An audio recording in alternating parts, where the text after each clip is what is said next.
नमस्कार दोस्तों, GS with Manish में आप सभी प्रिय मित्रों का हार्दिक स्वागत है। दोस्तों, आज की क्लास में हम केबीएस पीआरटी 2022 के लिए पर्यावरण अध्ययन के अंतर्गत कुछ महत्वपूर्ण प्रश्नों का अध्ययन करेंगे, जो कि आपकी परीक्षा की दृष्टि से काफ़ी महत्वपूर्ण है। ठीक है, तो इसी के साथ आज की क्लास को शुरू करते हैं, जिसमें हमारा आज का पहला प्रश्न है, दो विभिन्न समुदायों के बीच का संक्रांति क्षेत्र कहलाता है इको टाइप, इकेट, इकोस्फियर या इकोटोन। तो दो विभिन्न समुदायों के बीच का जो संक्रांति क्षेत्र होता है उसे हम इकोटोन कहते हैं। तो ऑप्शन नंबर 4 हमारे इस प्रश्न का सही आंसर हो जाएगा। अगला प्रश्न देखेंगे। हमारा दूसरा प्रश्न कह रहा है पारिस्थितिकी विज्ञान केंद्र कहाँ स्थित है? नई दिल्ली में, इलाहाबाद में, करनाल में या बेंगलुरु में? तो पारिस्थितिकी विज्ञान केंद्र जो है यह बेंगलुरु में स्थित है। तो ऑप्शन नंबर 4 हमारे इस प्रश्न का सही आंसर हो जाएगा। अगला प्रश्न देखेंगे। तीसरा प्रश्न कह रहा है पारिस्थितिकी तंत्र के दो घटक कौन से हैं? खरपतवार और सूक्ष्म जीव, या पौधे और जीव, या पौधे और प्रकाश, या फिर जैविक और अजैविक? तो पारिस्थितिकी तंत्र के दो जो प्रमुख घटक हैं वो जैविक घटक और अजैविक घटक हैं। तो ऑप्शन नंबर 4 हमारा सही आंसर हो जाएगा। अगला प्रश्न देखेंगे। अगला प्रश्न कह रहा है संरक्षण पारिस्थितिकी के अंतर्गत निम्नलिखित में से किसका अध्ययन किया जाता है?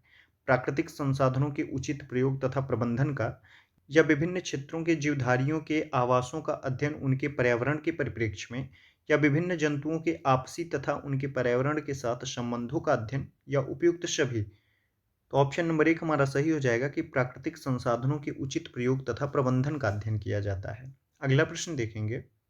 छठा प्रश्न कह रहा है चार्ल्स डार्विन के प्राकृतिक वर्ण सिद्धांत में निम्नलिखित में से किसे शामिल नहीं किया गया था? पहला ऑप्शन कह रहा है जो सर्वोत्तम है वह जीवित रहेगा। दूसरा कह रहा है अस्तित्व हेतु संघर्ष। तीसरा ऑप्शन कह रहा है अनुत्पादक समय में अधिक उत्पादन। और चौथा ऑप्शन कह रहा है संसाधन के अनुसार संतुलन। तो चार्ल्स डार्विन के प्राकृतिक वर्ण सिद्धांत में ऑप्शन नंबर 3 जो है अनुत्पादक समय में अधिक उत्पादन को शामिल नहीं किया गया है। अतः ऑप्शन नंबर 3 हमारा इस प्रश्न का सही आंसर हो जाएगा। अगला प्रश्न देखेंगे। सातवां प्रश्न कह रहा है पारिस्थितिकी प्रणाली उपयुक्त है? पहला ऑप्शन कह रहा है भविष्य में होने वाले पारिस्थितिकी परिवर्तन की जानकारी देने में। दूसरा ऑप्शन कह रहा है पारिस्थितिकी प्रणाली में भविष्य में होने वाले परिवर्तन की जांच में। तीसरा ऑप्शन कह रहा है पर्यावरणीय समस्याओं के भविष्य में आकलन हेतु। और चौथा कह रहा है उपरोक्त सभी।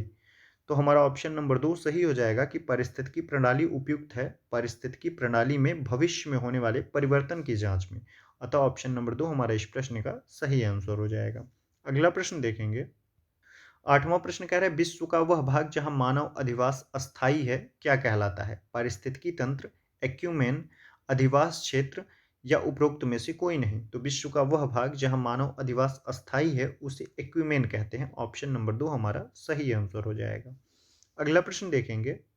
प्रश्न कह रहा है सबसे अस्थायी पारिस्थितिकी तंत्र है वन पारिस्थितिकी तंत्र, घास का मैदान, रेगिस्तान, या समुद्री पारिस्थितिकी तंत्र? तो इन दिए गए विकल्पों में से सबसे अस्थायी जो पारिस्थितिकी तंत्र है वह समुद्री पारिस्थितिकी तंत्र है। तो ऑप्शन नंबर 4 हमारे इस प्रश्न का सही आंसर हो जाएगा। अगला प्रश्न देखेंगे। नौ प्रश्न कह रहा है एक मनुष्य के जीवन को पूर्ण रूप से धारणीय करने के लिए आवश्यक न्यूनतम भूमि को क्या कहते हैं? जीवजात, पारिस्थितिकीय पदछाप, जीवोम, या निकेत? तो एक मनुष्य के जीवन को पूर्ण रूप से धारणीय करने के लिए जो आवश्यक न्यूनतम भूमि होती है उसे हम पारिस्थितिकीय पदछाप कहते हैं। तो ऑप्शन नंबर 2 हमारा इस प्रश्न का सही आंसर हो जाएगा। अगला प्रश्न देखेंगे। 11वां प्रश्न कह रहा है भारत में पारिस्थितिकीय असंतुलन का निम्नलिखित में से कौन सा एक प्रमुख कारण है? वनोन्मूलन, मरुस्थलीकरण, बाढ़ एवं अकाल, या वर्षा की परिवर्तनशीलता? तो भारत में पारिस्थितिकीय असंतुलन का जो निम्न दिए गए विकल्पों में से प्रमुख कारण है वह है वनोन्मूलन। अतः ऑप्शन नंबर 1 हमारा सही आंसर हो जाएगा। अगला प्रश्न देखेंगे। 12वां प्रश्न कह रहा है पारिस्थितिकी तंत्र की संरचना में निम्नलिखित दिए गए संघटकों में से किन संघटकों का योगदान रहता है? जैविक संगठन का, अजैविक संगठक का, ऊर्जा संगठक का, या उपयुक्त सभी? तो पारिस्थितिकी तंत्र की संरचना में इन दिए गए विकल्पों में से इन दिए गए संगठकों में से जैविक घटक का भी योगदान रहता है, अजैविक घटक का भी योगदान रहता है, और ऊर्जा संगठक का भी योगदान रहता है।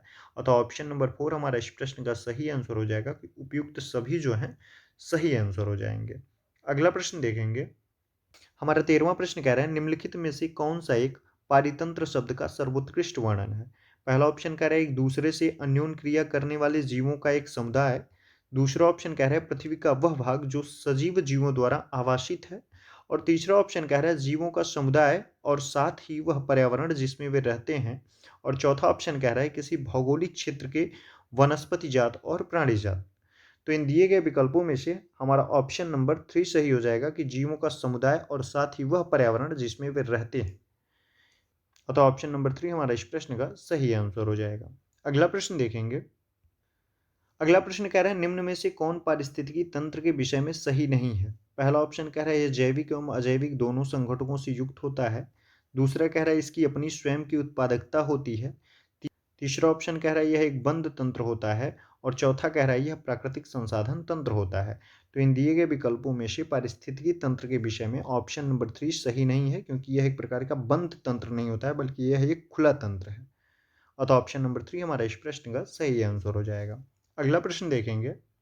15वां प्रश्न कह रहा है एक भौगोलिक क्षेत्र में सभी पारिस्थितिकी तंत्रों को एक साथ लेकर एक अधिक बड़ी यूनिट बनाते हैं, इसको क्या कहा जाएगा। जैवमंडल, भूभाग, जीवोम या समुदाय।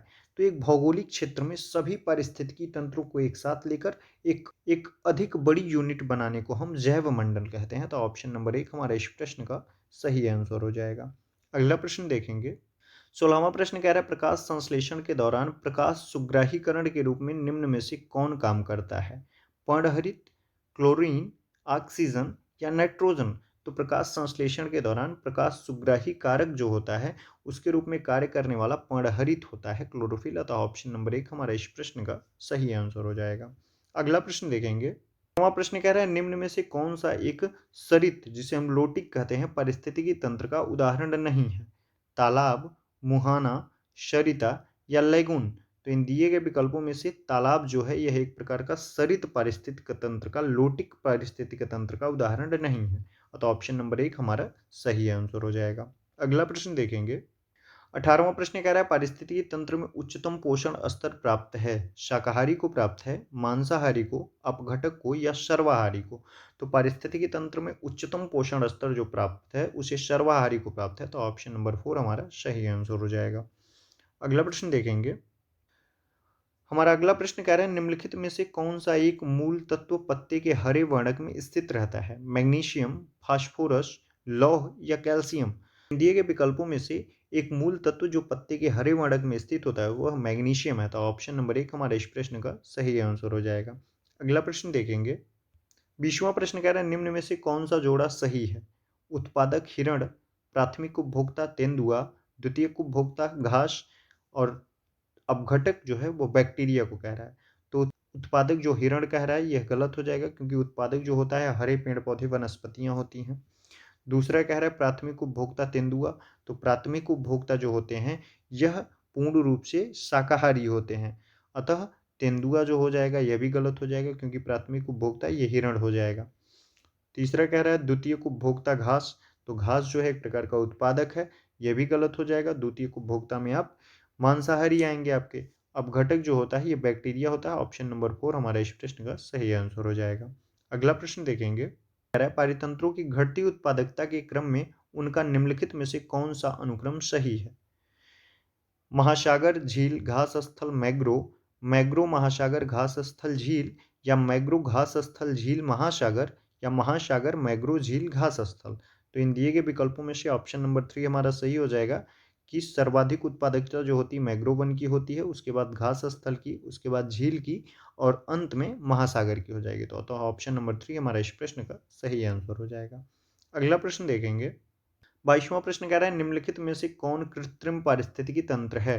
तालाब, फसलें, वन या इनमें से कोई नहीं। तो कृत्रिम पारिस्थितिकी तंत्र जो है दिए गए विकल्प में से वह ऑप्शन नंबर 2 हमारा फसल सही हो जाएगा। अगला प्रश्न देखेंगे। प्रश्न कह रहा है निम्नलिखित में से कौन सी क्रिया प्रकाश संश्लेषण की प्रक्रिया के विपरीत दिशा में संपन्न होती है। स्टार्च का पाचन, लौह तत्वों का पिघलना, फलों का पकना या लकड़ियों का जलना। तो सबसे पहले हम समझेंगे कि प्रश्न क्या कह रहा है। कह रहा है निम्न दिए गए विकल्पों में से प्रकाश संश्लेषण की प्रक्रिया के विपरीत दिशा में संपन्न होने वाली क्रिया कौन सी है। तो प्रकाश संश्लेषण की प्रक्रिया में सबसे पहले हम जानेंगे कि होता क्या है। तो प्रकाश संश्लेषण की प्रक्रिया में पेड़ पौधों के द्वारा ऑक्सीजन को रिलीज किया जाता है और कार्बन डाइऑक्साइड को क्या किया जाता है, अवशोषित किया जाता है।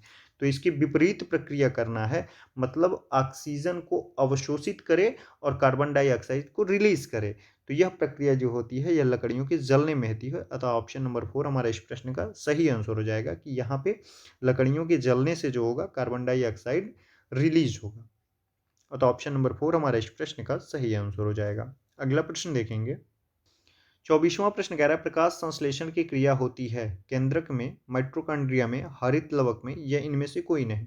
तो प्रकाश संश्लेषण की जो प्रक्रिया होती है यह हरित लवक में होती है। तो ऑप्शन नंबर 3 हमारा सही आंसर हो जाएगा। अगला प्रश्न देखेंगे। 25वां प्रश्न कह रहा है पारिस्थितिकी तंत्र का कौन सा कार्यात्मक इकाई नहीं है? उत्पादकता, स्तरीकरण, अवसादीकरण या ऊर्जा प्रवाह। तो इन दिए गए विकल्पों में से स्तरीकरण जो है यह पारिस्थितिकी तंत्र का कार्यात्मक इकाई नहीं है। तो ऑप्शन नंबर 2 हमारा इस प्रश्न का सही आंसर हो जाएगा। अगला प्रश्न देखेंगे। 26वां प्रश्न कह रहा है वे जीव जो अपने आहार तथा जीवन निर्वाह के लिए दूसरे जीवित जीवों पर निर्भर रहते हैं वह क्या कहलाते हैं? परजीवी कहलाते हैं, मृतजीवी कहलाते हैं, सर्वाहारी कहलाते हैं या मांसाहारी कहलाते हैं। तो ऐसे जीव जो अपने आहार तथा जीवन निर्वाह के लिए दूसरे जीवित जीव पर निर्भर रहते हैं उन्हें हम परजीवी कहते हैं। तो ऑप्शन नंबर 1 हमारा सही आंसर हो जाएगा। अगला प्रश्न देखेंगे। 27वां प्रश्न कह रहा है प्राकृतिक तंत्र के विकास की व्याख्या की जाती है। पहला ऑप्शन कह रहा है तंत्र के कार्य प्रणाली के आधार पर, दूसरा ऑप्शन कह रहा है उपविकास के आधार पर, या फिर कह रहा है तंत्र के स्वसंतुलित विकास के आधार पर, या उपरोक्त में से कोई नहीं। तो प्राकृतिक तंत्र के विकास की व्याख्या जो की जाती है यह तंत्र के स्वसंतुलित विकास के आधार पर की जाती है। तो ऑप्शन नंबर 3 हमारा इस प्रश्न का सही आंसर हो जाएगा। अगला प्रश्न देखेंगे। हमारा प्रश्न कह रहा है प्रकाश संश्लेषण की क्रिया संपन्न होती है नीले एवं लाल रोशनी के क्षेत्र में, हरे एवं पीले रोशनी के क्षेत्र में, या नीले एवं नारंगी रोशनी के क्षेत्र में, या हरे एवं नीले रोशनी के क्षेत्र में। तो प्रकाश संश्लेषण की जो क्रिया होती है यह मुख्य रूप से नीले एवं लाल रोशनी के क्षेत्र में संपन्न होती है। तो ऑप्शन नंबर 1 हमारा इस प्रश्न का सही आंसर हो जाएगा। अगला प्रश्न देखेंगे। 29वां प्रश्न कह रहा है निम्नलिखित में से किसी अवशिष्टों के अपघटन करने के कारण उसे प्राकृतिक संरक्षक कहा जाता है? कीटनाशी को, सूक्ष्म समुदाय को, मानव को या जानवर को।